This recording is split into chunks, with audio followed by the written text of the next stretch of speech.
অবিরাম বৃষ্টি আর পাহাড়ি ঢলে ফেনীর মুহুরী, কহুয়া ও সিলোনিয়া নদীর 15টি স্থানে বাঁধ ভেঙে গেছে। এতে প্লাবিত হয়েছে অন্তত 22টি গ্রাম। পানিবন্দী হয়ে পড়েছে কয়েক হাজার পরিবার। কেউ কেউ চলে গেছেন আশ্রয় কেন্দ্রে। রাস্তাঘাট ডুবে যাওয়ায় জেলা শহরের সাথে যোগাযোগ বিচ্ছিন্ন পরশুরাম ও ফুলগাজী উপজেলার। বিদ্যুৎহীন হয়ে পড়েছে বেশিরভাগ এলাকা। ব্যাহত হচ্ছে মোবাইল নেটওয়ার্ক সেবা। 2 দিনে বৃষ্টিপাত রেকর্ড করা হয়েছে 509 মিলিমিটার। পানি উন্নয়ন বোর্ড বলছে, নদীর পানি এখনো বিপদসীমার ওপর দিয়ে বইছে। উজানে বৃষ্টি অব্যাহত থাকলে আরও বাঁধ ভাঙার শঙ্কা রয়েছে।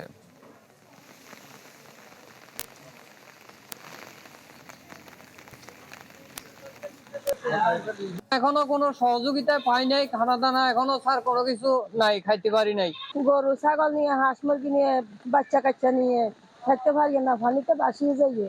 মরি নদীর 10টা বাগনা ভাঙছে, ওই দিক থেকে শালদর দিয়ে পানি আইতেছে, পানির চাপ দিতেছে, ও প্রচুর পরিমাণ পানি বাড়তেছে।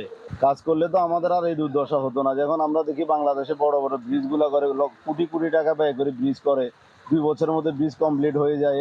আজকে এতটা বছর আমাদের মুহুরী নদী সংস্কার কেন হলো না?